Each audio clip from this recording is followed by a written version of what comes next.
नमस्कार साथियों। सीजीएस के ऑनलाइन प्लेटफॉर्म पर आप सभी लोगों का स्वागत है। आज हम लोग डिस्कस करेंगे जो टीजीटी साइंस पर टीजीटी साइंस की जो वैकेंसी आई हुई है या जो आने वाली है उस पर हम डिस्कस करेंगे। और सीजीएस के ऑनलाइन प्लेटफॉर्म और साकेत सेंटर पे ऑफलाइन क्लासेस आपकी टीजीटी साइंस की स्टार्ट हो रही हैं। इसमें कंप्लीट सिलेबस को कराया जाएगा। साथ ही साथ आपको जो नोट्स हैं और टेस्ट है सारा कुछ आपको प्रोवाइड किया जाएगा। तो मेरा नाम सुदीप श्रीवास्तव है। हम आप लोगों को टीजीटी साइंस पढ़ाएंगे। इसमें जो भी सिलेबस आपका कंप्लीट सिलेबस है आज हम डिस्कस करेंगे कि क्या आपका सिलेबस है और किस तरह से उसको हम लोग कंटिन्यू करेंगे। आप सभी लोग जानते हैं कि EMRS Eklavya model residential school की वैकेंसी जो है आ चुकी है। इसकी तैयारी बच्चे करना स्टार्ट कर दिए हैं। हमारे यहाँ इसकी लाइव क्लासेस और जो बच्चे ऑफलाइन क्लास में लेना चाहते हैं उनके लिए अवेलेबल है, वो यहाँ पर आकर के ज्वाइन कर सकते हैं।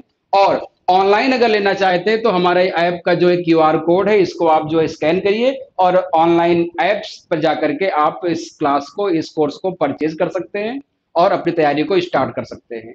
यहाँ पर डेली आपको लाइव क्लासेस आपको मिलेगी। दूसरी चीज ध्यान रखिएगा, अगर आप लोग ऑफलाइन लेना चाहते हैं तो ऑफलाइन के लिए आप साकेत सेंटर पर गेट नंबर 2 पर है, यहाँ पर आप आकर के ऑफलाइन क्लास को आप ज्वाइन कर सकते हैं। तो ये सभी के लिए है, ईएमआरएस के लिए भी है, यूपी टीजीटी, डीएसएसबी और एनवीएस। यूपी टीजीटी जो है इसका नोटिफिकेशन पहले आ चुका था लेकिन एग्जाम अभी नहीं हुआ था, तो इसलिए जो बच्चे अभी तक इसको थोड़ा सा इसको लेकर के लेजी हो गए थे वो सारे अब एक्टिव हो गए हैं। और हम लोग भी अब इसको लेकर के एक्टिव हैं, तो आप इसको भी इस क्लास के लिए टीजीटी साइंस यूपी के लिए भी आप तैयारी स्टार्ट कर सकते हैं अपनी बेहतरीन तरीके के साथ। और डीएसएसबी और एनवीएस इन दोनों की वैकेंसी आने वाली है, बम्पर वैकेंसी आने वाली है। और इसकी तैयारी आप लोग अभी से स्टार्ट कर सकते हैं हमारे साथ ऑनलाइन और ऑफलाइन। तो बिना देर गवाए आप लोग या तो ऑनलाइन में आकर के ऐप को स्कैन करके आप अपनी तैयारी को स्टार्ट कर दीजिए, लाइव क्लास स्टार्ट कर दीजिए। और या ऑफलाइन लेना चाहते हैं तो आप साकेत सेंटर के गेट नंबर 2 पर आकर के आप अपनी उपस्थिति दर्ज करा करके क्लास को स्टार्ट कर सकते हैं। साइंस जो होगा वो आप डिटेल में आपको कराई जाएगी। जो भी सिलेबस है उसको हम लोग देखते हैं कि क्या हमारा सिलेबस है, कैसे उसको हम लोग कवर करेंगे। तो आपको ध्यान ये रखना है यहाँ पर कि टीजीटी साइंस, एक चीज आपको ध्यान रखना है, आपको यहां पर एक ध्यान रखना है कि टीजीटी साइंस जो है इसमें जो मैंने आपको बताया कि ईएमआरएस भी हो गया, एनवीएस भी हो गया, डीएसएस भी हो गया, यूपी टीजीटी हो गया, तो कमोबेश इन सबका जो सिलेबस है अगर हम केवीएस का छोड़ दें तो बाकी का सिलेबस लगभग लगभग क्या है, एक जैसा है। थोड़ा बहुत डिफरेंस है तो वो हम लोग क्लास के समय में उसको हम लोग कवर करेंगे। बहुत माइन्यूट डिफरेंस होता है। और अगर हम देखें सिलेबस में तो क्लास 10th का जो अनरिवाइज सिलेबस है और अगर डिफिकल्टी लेवल की बात करें तो वो 12th लेवल का होता है। ये आपको ध्यान रखना है, यानी कि सिलेबस क्लास 10th सीबीएसई का जो आपका अनरिवाइज सिलेबस है 2020-21 का, और उसके बाद आपका जो डिफिकल्टी लेवल आपका है वो किसका होगा, वो 12th लेवल का होगा। अगर यहां पर देखा जाए डिफिकल्टी लेवल की हम लोग बात करते हैं यहां पर, तो हम ये पाएंगे डिफिकल्टी लेवल में हम ये पाएंगे यहां पर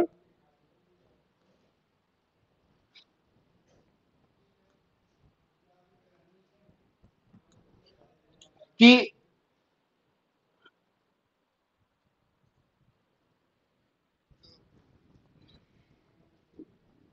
व्हाइट बोर्ड नहीं आ रहा।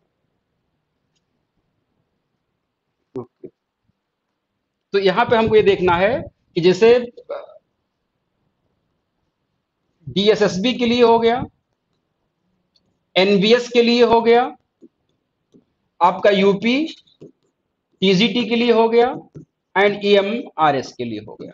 इन सभी के लिए अगर हम बात करते हैं तो देखेंगे इसका जो सिलेबस है वो लगभग लगभग आप पाएंगे कि लगभग सेम है। 90% के आसपास सिलेबस सबका क्या होता है, सेम होता है टीजीटी के लिए। तो बहुत ज्यादा हमको इस पर मेहनत इस रूप में नहीं करनी है, हमको बहुत कंफ्यूज नहीं रहना है कि हमको क्या पढ़ना है। जो यहाँ पे पढ़ाया जाएगा वो आपके एग्जाम ओरिएंटेड होगा। और साथ ही साथ आपको प्रीवियस ईयर क्वेश्चंस को भी साथ में कराया जाएगा जिससे कि आपका कॉन्फिडेंस लेवल बिल्ड होता रहे, बनता रहे। डिफिकल्टी लेवल की अगर हम बात करते हैं यहां पर कि डिफिकल्टी लेवल क्या आने वाला है, तो आप यहां पे ध्यान रखिएगा, class 10th 12th and graduate level. अगर हम इसको डिवाइड करते हैं कि कहां से कितने क्वेश्चंस आने की संभावना होती है, तो ध्यान रखिएगा कि जो आपका 10th क्लास का होगा, इसका जो परसेंटेज हम मान लेते हैं कि इसका लगभग 40% के आसपास होता है, 40% के आसपास होता है। इसका लगभग आपका जो है वो 50% के आसपास होता है। इसका आपका 10% के आसपास डिफिकल्टी लेवल होता है। यानी कि मोटा मोटा देखें हम तो हमको बेसिक जो तैयारी करनी है वो मोस्टली जो है आपकी 9th और 10th की तैयारी करनी है, और 12th की जो हम 9th और 10th की जो सिलेबस पढ़ेंगे उसमें जो भी डिफिकल्टी लेवल होगा हम उसकी 12th की डालेंगे। ऐसा नहीं है कि हम 12th का पूरा फिजिक्स केमिस्ट्री और बायो डिटेल में पढ़ेंगे, ये केवीएस के लिए होगा।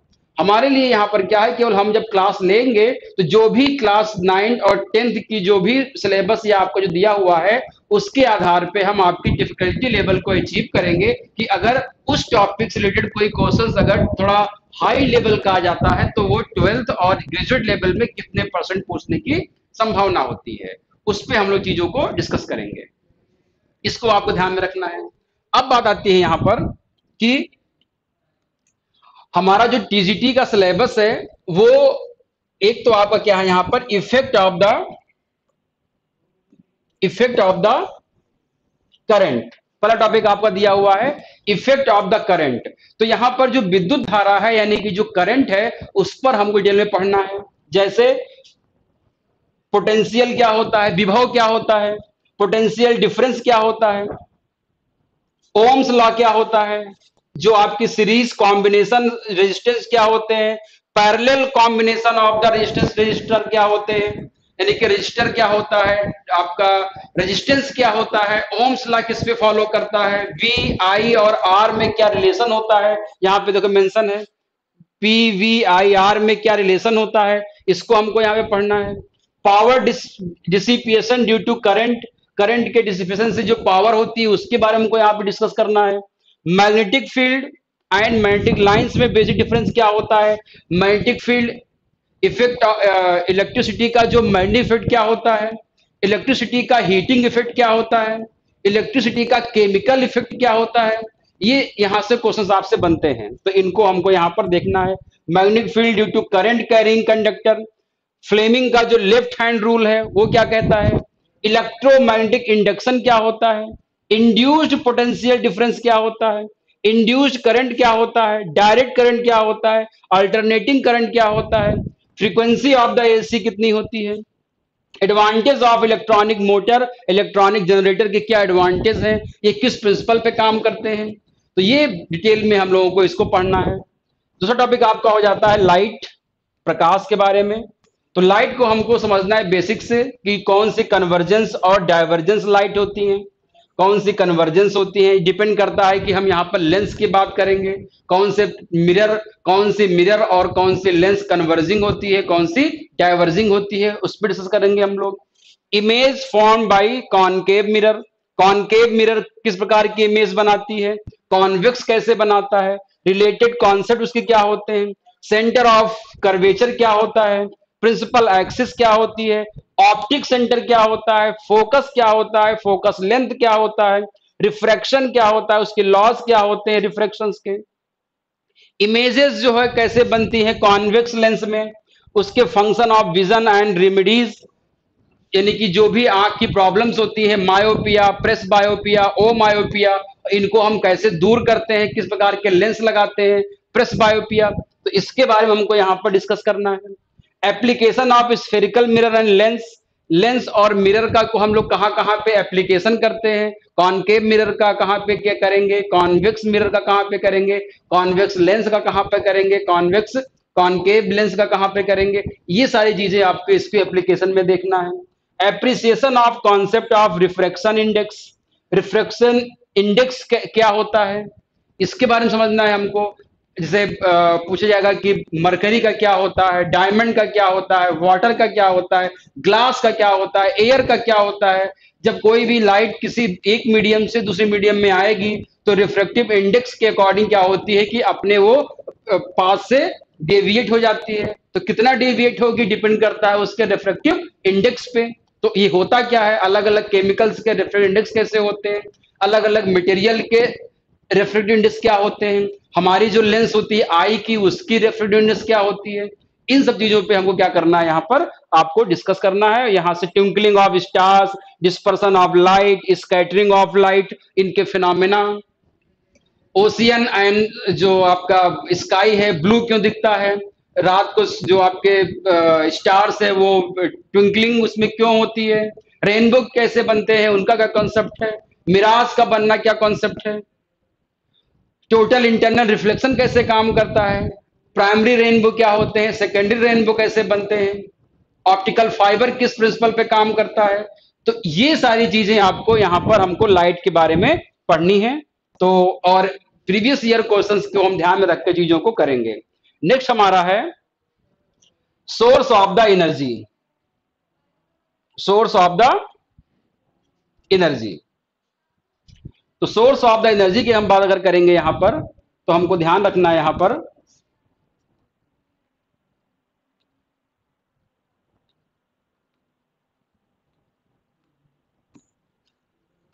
सोर्स ऑफ एनर्जी की अगर हम बात करेंगे यहां पर, तो अब एनर्जी कितनी टाइप की होती है उस पर डिस्कस करेंगे हम लोग। एनर्जी कितनी टाइप की होती है उस पर हम डिस्कस करेंगे।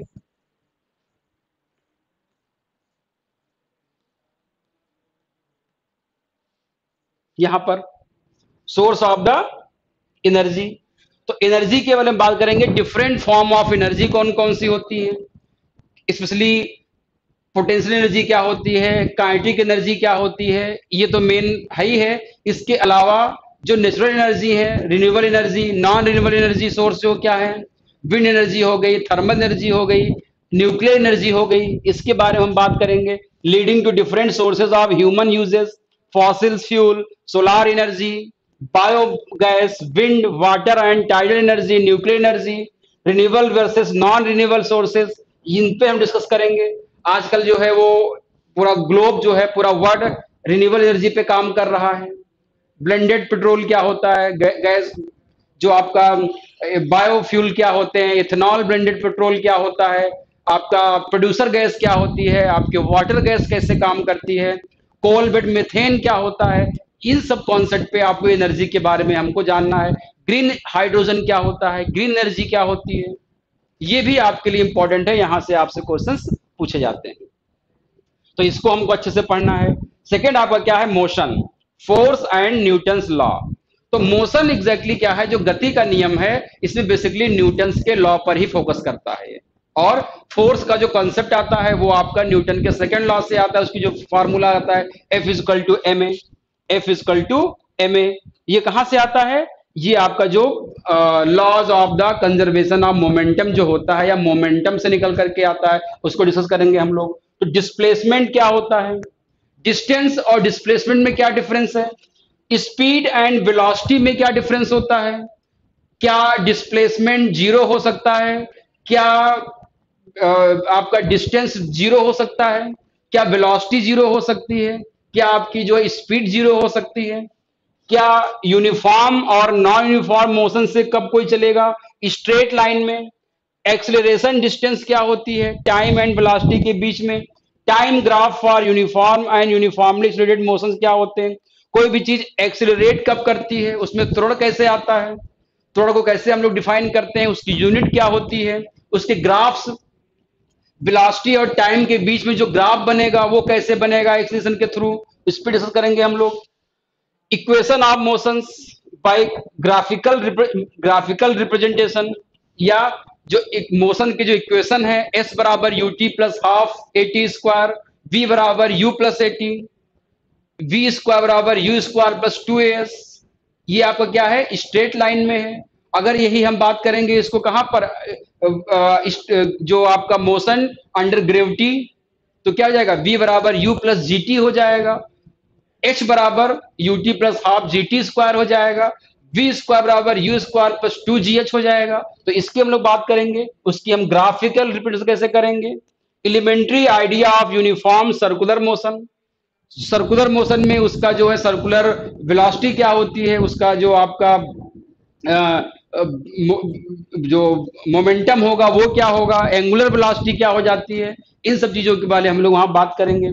फोर्स और मोशन में क्या रिलेशन होता है, न्यूटन्स के जो लॉज हैं, laws of the inertia, laws of the force and law of the reaction, action reaction, उस पर हम लोग बात करेंगे। इनर्शिया एंड मास, मास और वेट में क्या डिफरेंसेस होता है, मोमेंटम, फोर्स एंड एक्सेलरेशन क्या रिलेशन होता है, elementary idea of conservation of momentum, action and reaction force पे हम लोग बात करेंगे। तो इन चीजों पे हम लोग क्या करेंगे, पूरा डिस्कस करेंगे। मतलब बहुत बेहतरीन क्लास आपकी होने वाली है। जो भी क्लास यहां से आपको मिलेगी, एकदम सारा कॉन्सेप्ट आपका क्लियर हो जाएगा। एक एक चीज को इतने अच्छे तरीके से कराया जाएगा कि आपको लगेगा कि ये तो बस आपके लिए क्या है, बहुत इजी तरीके से आप समझ पा रहे हो। एग्जाम में आपको दिमाग नहीं लगाना पड़ेगा अगर मेरी क्लास को आप रेगुलर करोगे तो, क्योंकि क्लास में ही हम क्या करेंगे, आपके दिमाग में चीजों को बैठा देंगे, प्रैक्टिकली बैठा देंगे। रटना कुछ नहीं रहेगा, आपको कॉन्सेप्ट इतना आपका जबरदस्त हो जाएगा कि आप एग्जाम में क्वेश्चन कितना भी आप घुमा के पूछे, वैसे घुमा के नहीं पूछता है, लेकिन आपको एग्जाम में इजी आप बहुत फील करेंगे, आपको लगेगा कि सब पढ़ा हुआ है। इस तरह से आपको क्लास एग्जाम में मिलने वाला है, बहुत ही इजी तरीके से। देखिए, बुक में चीजें लिखी हुई हैं वो अलग चीज है, बहुत सारे यूट्यूब्स पे चीजें पड़ी हुई हैं वो अलग चीज है, लेकिन रेगुलर एग्जाम ओरिएंटेड चीजों को उस लेवल पे जाके कराने का काम ये हमारा है। हम जब भी क्लास लेते हैं तो आप लोगों को इसी तरह से लेंगे कि आपके सारे कॉन्सेप्ट क्लियर हों। ये अभी हम आपको एक डेमो क्लास स्टार्ट करेंगे, उसमें आपको क्लियर हो जाएगा। नेक्स्ट टॉपिक आपको कौन सा है, gravitation, work, energy and power. तो यहाँ पे चार टॉपिक दिए हुए हैं। एक तो ग्रेविटेशन के बारे में हमको बात करना है, ग्रेविटेशन होती क्या है, किसने दिया था, यूनिवर्सल लॉ ऑफ ग्रेविटेशन क्या है, force of the gravitation of the earth gravity क्या है, जी की वैल्यू कितनी होती है, कैपिटल जी की वैल्यू क्या होती है, एक्सीलरेशन ड्यू टू ग्रेविटी इसको स्मॉल जी कहते हैं, मास और वेट में क्या डिफरेंस होता है, कोई भी ऑब्जेक्ट जब फ्री फॉल होता है तो उस पर क्या कॉन्सेप्ट लगता है, work done by force energy, power, kinetic and potential energy, law of conservation of energy. इन सब पे हम लोग बात करने वाले हैं, ये भी बहुत इंपॉर्टेंट टॉपिक होने वाला है। इसके अलावा हम लोग यहाँ पे बात करेंगे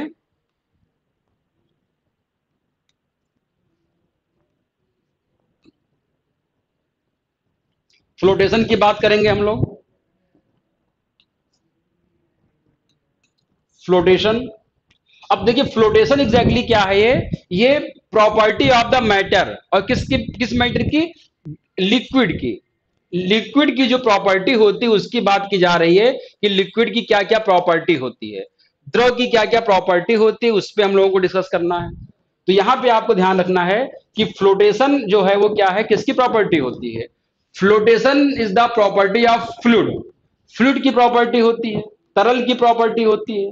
तो हमको यहाँ पे तरल के बारे में बात करना है, और तरल में खास करके किसकी, लिक्विड की यहाँ पे बात हो रही है। लिक्विड मटेरियल जो होते हैं, जैसे थ्रस्ट क्या होता है और प्रेशर में क्या डिफरेंस है, आर्किमिडीज का प्रिंसिपल क्या है, बायांसी क्या होती है, elementary idea of relative density क्या होती है, elementary idea of relative density, जैसे क्वेश्चन आ गया डेंसिटी की यूनिट क्या होती है, तो आप निकाल लोगे, डेंसिटी यूनिट क्या हो जाएगी, D equal to M upon V हो जाएगा। लेकिन अगर पूछा कि रिलेटिव डेंसिटी क्या होती है, तो रिलेटिव डेंसिटी का मतलब होता है कि किसी भी मटेरियल की डेंसिटी हम वाटर के 4 डिग्री सेंटीग्रेड पर उससे हम कंपेरिजन करके निकालते हैं, उसको क्या कहते हैं, रिलेटिव डेंसिटी कह देते हैं। तो किसी भी मटेरियल की जो रिलेटिव डेंसिटी की यूनिट होती है वो जीरो होगी, होती नहीं है, क्योंकि वाटर की डेंसिटी से और मटेरियल डेंसिटी से क्या हो, दोनों कैंसिल हो जाते हैं।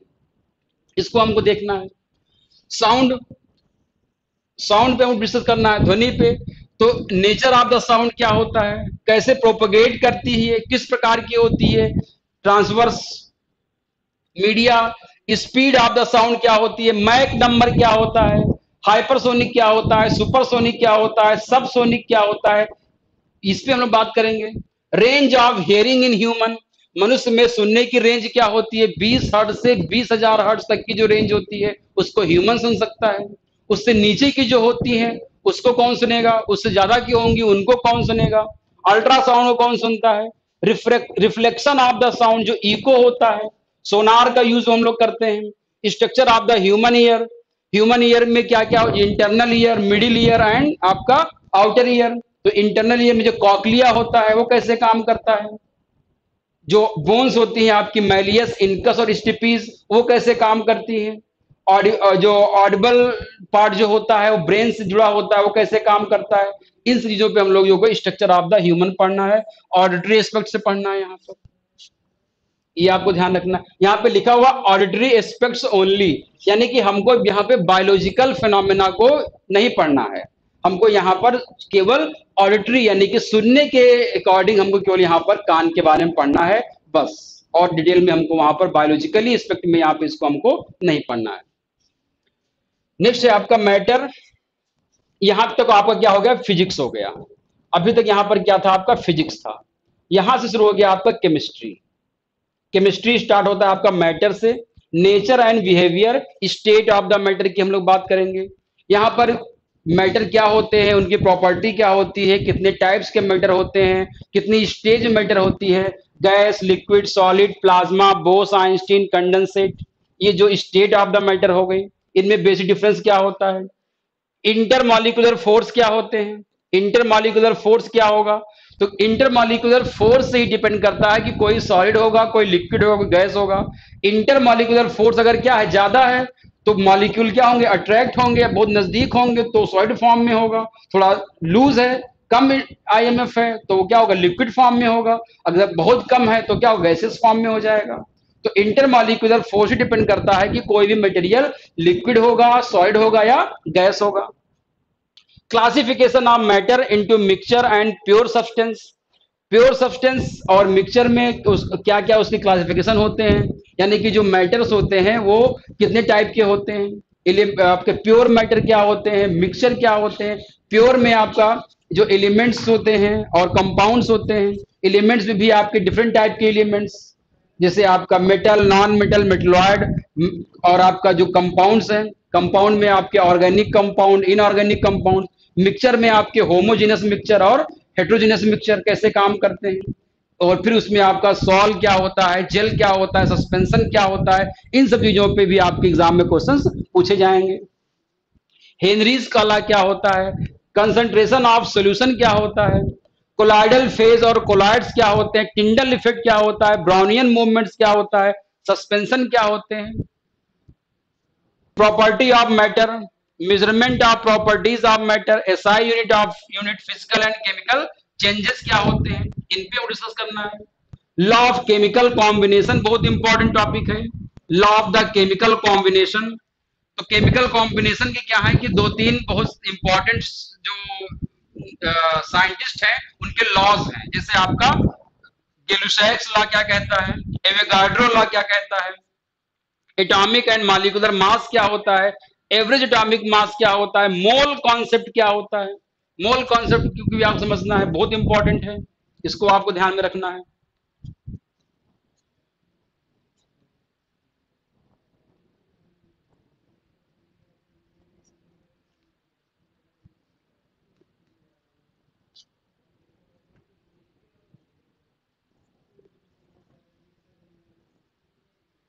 स्ट्रक्चर ऑफ द एटम हमको पढ़ना है यहाँ पर। इसमें आपको पूरा डाल्टन्स का जो रूल है उसको हमको देखना है। डिस्चार्ज ट्यूब में एक्सपेरिमेंट कैसे हुआ था, जिजेट थॉमसन ने क्या किया था, मींस इलेक्ट्रॉन की खोज, प्रोटॉन की खोज, न्यूट्रॉन की खोज, न्यूक्लियस की खोज। ये सारी चीजें आपको यहाँ पे समझना है कि किस एक्सपेरिमेंट से उनकी खोज की गई थी, उनमें क्या क्या होता है। बोर मॉडल क्या आया बाद में, इलेक्ट्रॉनिक कॉन्फ़िगरेशन कैसे होता है, पाउलीज एक्सक्लूजन लॉ क्या है, हुंड्स का रूल क्या है, फॉर्मेशन ऑफ आयंस कैसे बनते हैं, क्रिस्टल एलिमेंट्स कैसे काम करते हैं, metalloids, non metalloids, isotope, isobar and isotones में बेसिक डिफरेंस क्या होता है। पीरियोडिक टेबल जो होता है वो कैसे काम करता है, इसको हमको देखना है। मेंडलीव्स की खास करके जो पीरियोडिक टेबल है। उसके बाद मोजले का केमिकल सब्सटेंस कौन कौन से होते हैं उस पर हम लोग बात करनी है। एसिड क्या होते हैं, बेस क्या होते हैं, सॉल्ट क्या होते हैं, उस पर हमको देखना है। एसिड बेस सॉल्ट में जो तीन कॉन्सेप्ट हैं, Arrhenius concept, Bronsted and Lowry का कॉन्सेप्ट क्या है, Lewis concept, Lewis base concept क्या है, पीएच क्या होता है, जो है आपका जो पीएच की क्या फार्मूला होता है, वाटर का हाइड्रोनियम आयन क्या होता है, वाटर का जो काइनेटिक इक्विलिब्रियम क्या होता है, पीएच कब 7 होगा, कब 7 से कम होगा, कब 7 से ज्यादा होगा, ये सारा कॉन्सेप्ट आपको यहाँ पर पढ़ना है। पीएच, लॉगरिथमिक और पी स्केल जो है पीएच का, पीओएच का, पीडब्ल्यू का कैसे काम करता है। बहुत ही जबरदस्त क्लास आपकी होने वाली है। इंडिकेटर्स कैसे काम करते हैं एसिड बेस को जानने के लिए, जैसे आपका लिटमस पेपर कैसे काम करता है, मिथाइल ऑरेंज कैसे काम करता है, फिनोल्फथैलीन कैसे काम करता है, टर्मरिक कैसे काम करता है, इन सब चीजों पे हम लोग आपको समझाने का प्रयास करेंगे। इसको आपको ध्यान में रखना है। केमिकल रिएक्शंस के बारे में बात करेंगे हम लोग यहाँ पर। केमिकल रिएक्शन कैसे काम करता है।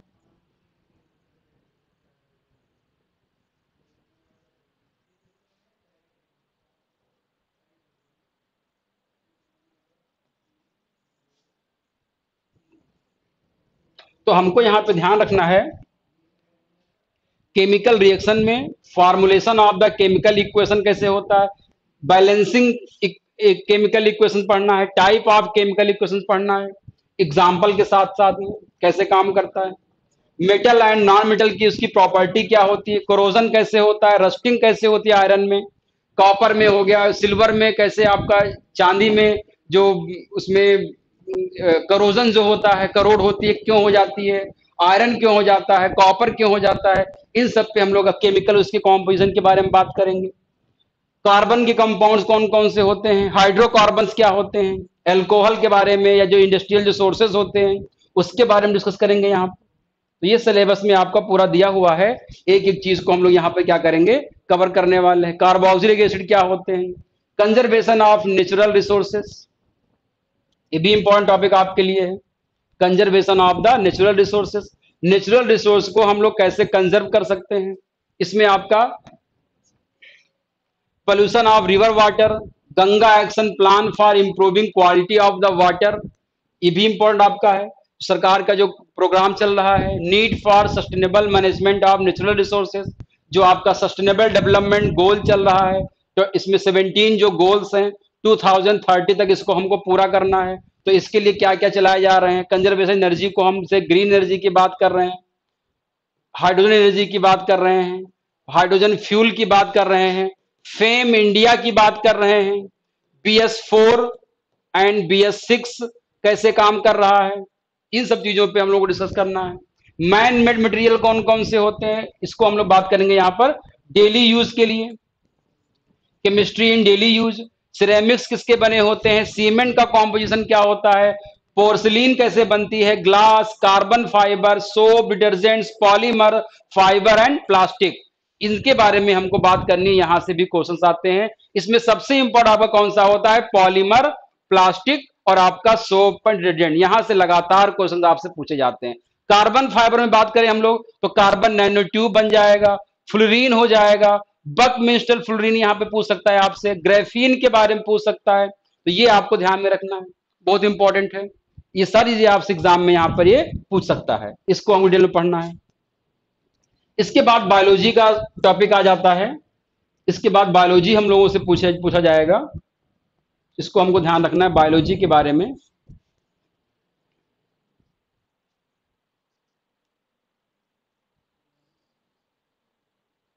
बायोलॉजी, तो बायोलॉजी में हम लोग जो पढ़ने वाले हैं यहाँ पे जो सिलेबस के अकॉर्डिंग, वो आपका है what our life process, life process कैसे होती है, मेटाबॉलिज्म कैसे होता है, लाइफ प्रोसेस में कौन कौन से जो फिनोमेना है वो इन्वॉल्व होते हैं, न्यूट्रिशन की नीड क्यों होती है, अलग अलग जो है मोड जो है अलग अलग न्यूट्रिशनल एनिमल में कैसे होते हैं।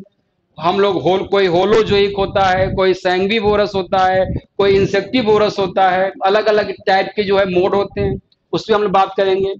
फोटोसिंथेसिस क्या होती है, various step of holozoic nutrition क्या होता है, हम लोगों में होलोजोइक के स्टेप क्या होते हैं, डाइजेशन क्या हो, ingestion, digestion, absorption, assimilation and egestion, ये आपका क्या है कि वेरियस स्टेप्स हैं होलोजोइक न्यूट्रिशन के। एरोबिक एंड एरोबिक रिस्पिरेशन कैसे काम करता है, in the presence of oxygen और in the absence of oxygen, जैसे अल्कोहल का बनना, आपका लैक्टिक एसिड का बनना, फॉर्म ये सब क्या है, आप सिरके का बनना, these are the example of the aerobic respiration.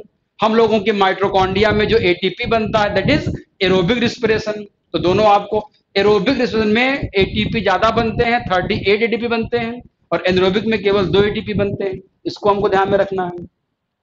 Transportation in human beings, human beings में जो ब्लड सर्कुलेशन होता है उसके बारे में हमको पढ़ना है कि क्या क्या चीजें ट्रांसपोर्ट होती हैं बॉडी में।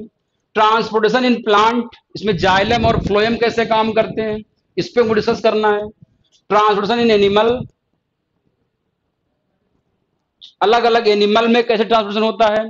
Excretion in animal including human beings, किस प्रकार से जो है नाइट्रोजनस वेस्ट जो बनते हैं, urea, ammonia, excess water, excess salt, ये हमारी बॉडी से कैसे निकलेंगे। किडनी का क्या रोल होता है, किडनी कैसे काम करती है, लिवर कैसे काम करता है इस में, इसको हमको देखना है। प्लांट में किस तरह से एक्सक्रीशन होता है, यानी कि जैसे रेजिन है, लेटेक्स है, जो प्लांट अपना निकालते रहते हैं, वो भी क्या है, उनका एक प्रकार का जो एल्कलॉइड्स होते हैं वो प्लांट निकालते हैं, तो उनके क्या हो जाते हैं, एक प्रकार के आपके एक एक्सक्रीटरी मटेरियल हो जाते हैं। इसको आपको ध्यान में रखना है। नेक्स्ट आपका है कंट्रोल एंड कोऑर्डिनेशन। अब कंट्रोल एंड कोऑर्डिनेशन का मतलब क्या हो गया, यहां पर बेसिकली नर्वस सिस्टम की बात करेंगे। हम लोगों का जो नर्वस सिस्टम कैसे काम करता है, इसकी बेसिक यूनिट जो होती है, जैसे कि न्यूरॉन कैसे काम करती है, न्यूरॉन का स्ट्रक्चर क्या होता है, न्यूरॉन के पार्ट्स क्या होते हैं, न्यूरॉन में किस तरह से जो है वो सिग्नलिंग होती है, किस प्रकार से जो है सिग्नल ट्रांसमिट होते हैं, रिफ्लेक्स एक्शन क्या होता है, ह्यूमन ब्रेन क्या होता है, कितने पार्ट होते हैं, प्लांट में कौन कोऑर्डिनेशन कैसे होता है, प्लांट अपने आप को कैसे कोऑर्डिनेट करते हैं, हार्मोनल कोऑर्डिनेशन में होता है, ऑक्सिन, जिब्रेलिन, साइटोकाइनिन और इथाइलिन ये काम करते हैं। जियोट्रॉपिज्म क्या होता है, geotropism, positive geotropism, negative geotropism, यानी कि एक जो प्लांट होते हैं उसमें जो रूट होती है वो कहाँ जाती है, रोज जाती है, अर्थ जाती है। तो पॉजिटिव जियोट्रॉपिज्म का मतलब हो गया कि रूट का डेवलपमेंट होना, और निगेटिव जियोट्रॉपिज्म का मतलब क्या हो गया, उसके सूट यानी कि स्टेम का डेवलपमेंट होना। तो यहाँ पे हमको देखना है हार्मोन्स एनिमल में कैसे काम करते हैं, इंडोक्राइन और एक्सोक्राइन ग्लैंड्स हमारी बॉडी में कौन कौन सी होती हैं, पिट्यूटरी ग्लैंड कैसे काम करती है, थाइमस ग्लैंड कैसे काम करती है, थायराइड ग्लैंड कैसे काम करती है, एड्रिनल ग्लैंड कैसे काम करती है, पैंक्रियाज कैसे काम करता है, टेस्टिस और ओवरी कौन कौन से हार्मोन्स निकालते हैं। इसके अलावा जो एक्सोक्राइन ग्लैंड से आपका लिवर हो गया, गैस्ट्रिक ग्लैंड हो गई, सलाइवरी ग्लैंड हो गई, मेमरी ग्लैंड हो गई, स्वेट ग्लैंड हो गई, सेबेसियस ग्लैंड्स हो गई, these are the example of the exocrine glands. तो इनके बारे में हमको ध्यान से थोड़ा पढ़ना है। These are the control and coordination हो गया। नेक्स्ट टॉपिक आपका है रिप्रोडक्शन, इंपॉर्टेंस ऑफ वेरिएशन। किसी भी स्पीसीज में वेरिएशन से ही क्या होता है कि नया इवोल्यूशन होता है। तो इवोल्यूशन होने के लिए वेरिएशन इंपॉर्टेंट है। पहचानने के लिए भी क्या है, वेरिएशन होना चाहिए। जैसे राइस की कम से कम 5,000 से अधिक वैरायटी केवल इंडिया में ही है, मैंगो की 1,000 से अधिक वैरायटी केवल इंडिया में ही है। तो वेरिएशन से क्या होता है कि अगर कहीं पर कोई डिजास्टर होता है या कहीं पर कोई ऐसा कंडीशन आती है कि वहां पर बहुत सारे जो स्पीसीज हैं अगर नष्ट भी हो जाए, तो वेरिएशन की वजह से उसकी प्रजातियां बची रह सकती हैं, अपने आप को बचा के रह सकते हैं एडवर्स कंडीशन में। Mode of reproduction used in single organism, जो सिंगल ऑर्गेनिज्म होते हैं उनमें किस प्रकार से जो है यानी कि मोड ऑफ यानी कि एसेक्सुअल रिप्रोडक्शन की बात कर रहा है, केवल एक इंडिविजुअल भाग लेगा उसको हम लोग क्या कह देंगे। फिर सेक्सुअल रिप्रोडक्शन की बात करेगा प्लांट एनिमल में, तो प्लांट में एनिमल में किस प्रकार से फ्लावरिंग प्लांट में होता है। रिप्रोडक्शन इन ह्यूमन बीइंग कैसे होता है, जब एग फर्टिलाइज नहीं होता है तो क्या होता है, ये कंडीशन खाली फीमेल में होती है। तो जो आपका मेंस्ट्रुअल साइकिल जो चलता है, जिसको हम लोग क्या कह देते हैं, पीरियड्स कह देते हैं, महिला लड़कियों में होता है। तो जब एग मेच्योर हो करके उसको फर्टिलाइज नहीं होता है, तो जो प्लेसेंटल जो लेयर बनती है वो टूट करके बाहर निकलती है, और उससे क्या होता है, ब्लीडिंग होती है, इसको हम लोग क्या कह देते हैं, मेंस्ट्रुअल साइकिल कह देते हैं। तो ये पूछ रहा है यहाँ पर। Mode of avoiding pregnancy, female family planning, family planning करने के लिए यानी कि प्रेगनेंसी को प्रिवेंट करने के लिए, रोकने के लिए हमारे पास कौन कौन से टूल्स हैं, कौन कौन टेक्निक है, जैसे कॉपर टी हो गया, कंडोम हो गया, ये सब से चीजें जो हम यूज कर रहे हैं कैसे काम करती हैं, वो आईपिल्स जो होते हैं, इन पे हम लोग बात करेंगे। नेक्स्ट टॉपिक आपका है यहां पर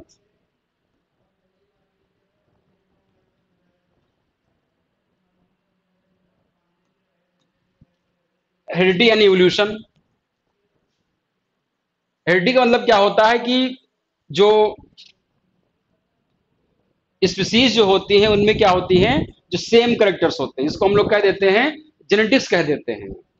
जो करेक्टर्स होते हैं one generation to other generation क्या होता है, इनहेरिट होते हैं।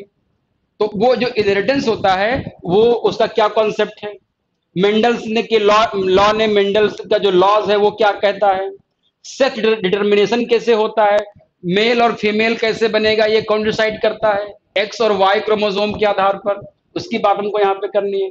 इवोल्यूशन एंड क्लासिफिकेशन, किस प्रकार से जो है यहाँ पर इवोल्यूशन होता है, उसके क्या क्या क्लासिफिकेशंस हैं। एक्वायर्ड एंड इनहेरिटेड ट्रेड्स क्या होते हैं, होमोलॉगस एंड एनालॉगस ऑर्गन्स क्या होते हैं, जैसे पंख हो गए, इंसेक्ट के जो पंख हैं और आपके जो चिड़ियों के पंख हैं, दोनों क्या हैं, होमोलॉगस हैं, क्योंकि दोनों का काम क्या है, सेम है। लेकिन हमारे जो पैर हैं और जो घोड़े के पैर हैं वो क्या है, एनालॉगस है, क्योंकि उनका शरीर क्या है, सेम है। फॉसिल्स क्या होते हैं, ह्यूमन इवोल्यूशन कैसे हुआ, इसके बारे में हम लोग बात करेंगे। नेक्स्ट टॉपिक आपका यहां पर है ह्यूमन आई, सॉरी,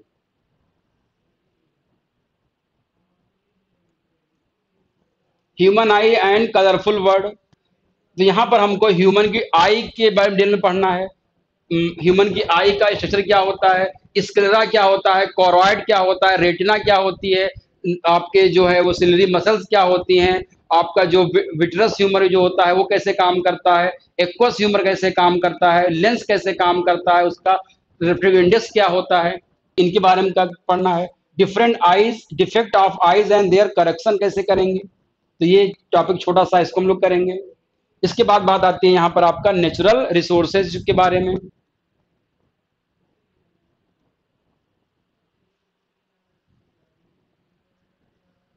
नेचुरल रिसोर्सेज के बारे में बात करेंगे यहाँ पर।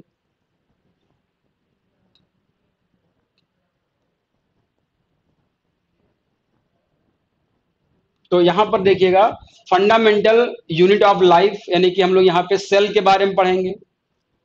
What are living organism made of, living organism किसके बने होते हैं, structure organization of the cell, cell के पूरे बारे में हमको पढ़ना है कि किस प्रकार से उसका स्ट्रक्चर, सेल के अंदर क्या क्या चीजें होती हैं। सेल से बन मिल करके टिश्यू बने होते हैं, तो टिश्यू क्या होते हैं, डिफरेंट डिफाइंड टिश्यूज क्या होते हैं, प्लांट में और एनिमल में जो टिश्यूज होते हैं, तो स्क्लेरन काइमा, कोलन काइमा, पैरन काइमा कैसे होते हैं, प्लांट के बारे में बात करेंगे हम लोग, वो टिश्यूज हो जाते हैं। ह्यूमन में आपका जो आपका इपिथेलियल टिश्यू हो जाते हैं, या उसको हम कह सकते हैं तीन तरह के बेसिकली जो है आपके क्या होती हैं, इपिथेलियल टिश्यू, कनेक्टिव टिश्यू हो जाते हैं, एडिपोज टिश्यू हो जाती हैं, एरियोलर टिश्यूज हो जाती हैं। इन सब के बारे में हम लोग यहाँ पर डिस्कस करने वाले हैं। डाइवर्सिटी ऑफ लिविंग ऑर्गेनिज्म, यानी कि प्लांट का जो हमको क्लासिफिकेशन करना है, इसमें basic basis of the classification का बेसिस क्या होता है, क्लासिफिकेशन ऑफ इवोल्यूशन क्या होता है, hierarchy of the classification group, plant और एनिमल में बांटा गया है, नॉमेनक्लेचर कैसे करते हैं, इन पे हम डिस्कस करेंगे। नेक्स्ट हम लोग बात करेंगे यहां पर why do we fall ill, हम बीमार क्यों पड़ जाते हैं।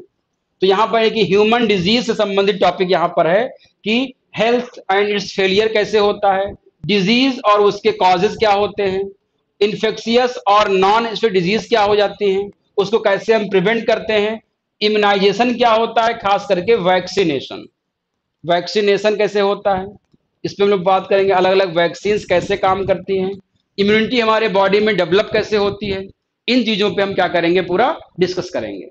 इसको आपको ध्यान में रखना है। और जो लास्ट हमारा जो चैप्टर है इसका जो हम लोग पढ़ने वाले हैं वो है नेचुरल रिसोर्सेस, नेचुरल रिसोर्सेस। इसमें आपको ध्यान रखना है, अवर इन्वायरमेंट पढ़ना है।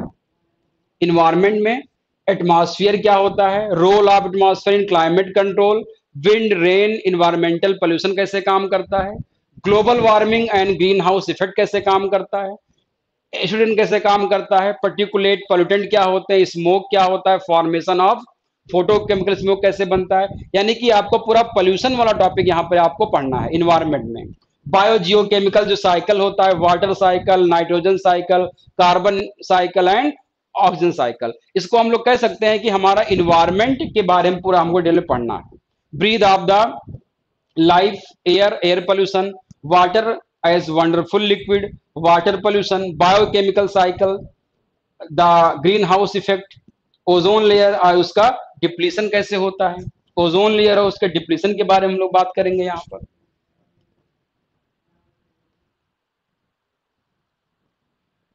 और लास्ट में हमारा पढ़ना है improvement in food resources, improvement in food resources, improvement in food resources. तो इसमें बेसिकली हमको क्या देखना है कि क्रॉप यील्ड में हम लोग किस प्रकार से टेक्नोलॉजी का यूज करते हैं, हाइब्रिडाइजेशन कैसे करते हैं, अलग अलग हाइब्रिड वैरायटी कैसे बनाते हैं, जेनेटिक इंजीनियरिंग का कैसे यूज करते हैं, जैसे बीटी कॉटन हो गया, अब DMH11 जो आपका मस्टर्ड की जो वैरायटी आई थी वो कैसे बनाते हैं, यानी कि अलग अलग टाइप की जो न्यू वेराइटीज आ रही हैं उसको हम लोग कैसे डेवलप करेंगे, एनिमल हस्बेंड्री को कैसे इंप्रूव करते हैं टेक्नोलॉजी के द्वारा, नीड फॉर इंटरक्रॉपिंग, इंटरक्रॉपिंग की क्या आवश्यकता होती है, क्रॉस ब्रीडिंग की क्या इंपॉर्टेंस है, कैसे हम लोग करते हैं। तो ये हम लोग को बेसिकली समझना है। यानी कि कुल मिलाकर अगर बात की जाए, अगर हम लोग यहां पर देखते हैं टोटल, तो हम ये पाएंगे कि पूरा जो आपका टीजीटी जो साइंस का जो सिलेबस है उसमें मुख्य रूप से आपका physics, chemistry, bio, environment and food improvement, ये चीजें आपको यहां पर पढ़नी है। जो मेन जो टॉपिक जहां से क्वेश्चन आते हैं, मान के लिए 80% क्वेश्चन जो है 80 से 85 क्वेश्चन आपके यहां से आते हैं, और लगभग आपके मान के चलिए ये आपके 15 से 20% क्वेश्चन आपके यहां से आते हैं। तो ये हमको स्ट्रेटजी अपनानी है कि हमको जो मेनली जो फोकस करना है आपको फिजिक्स, केमिस्ट्री और बायोलॉजी सेक्शन पे करना है, इसको भी पढ़ना है, लेकिन मेनली हमको क्वेश्चंस कहां से मिलेंगे, आपके 80 to 85 questions physics, chemistry and bio से मिलेंगे। तो हमको क्या करना है कि इस सिलेबस को डिटेल में करना है, और इस पूरे सिलेबस को करने के लिए अगर देखा जाए तो आप अगर फिजिक्स, केमिस्ट्री, बायो की बात करेंगे तो अप्रॉक्स 120 घंटे में आपका ये सिलेबस पूरा ये हो जाएगा फिजिक्स, केमिस्ट्री, बायो का, और लगभग 15 से 20 घंटे में या और कम ही में क्या होगा, आपका ये टॉपिक आपका पूरा होगा। ये पूरा आपका फिजिक्स, केमिस्ट्री, बायो में लगभग 120 आवर, और इन्वायरमेंट और फूड इंप्रूवमेंट में लगभग 15 से 20 घंटे, कमी में हो जाएगा, 10 घंटे से 12 घंटे में आपका ये पूरा हो जाएगा। तो कुल मिलाकर के आपको 120 से लेकर के 135 घंटे तक आपको मेरे साथ रहना है, और डिटेल में टेक्नोलॉजी, सॉरी, जो आपका ये साइंस का जो आपका टीजीटी साइंस का जो सिलेबस है वो पूरा कंप्लीट होगा। तो सिलेबस को हम लोगों ने यहाँ पे डिकोड किया है, और इसके बाद हम लोग मिलेंगे क्लास के साथ। तब तक के लिए thanks to all of you, good day.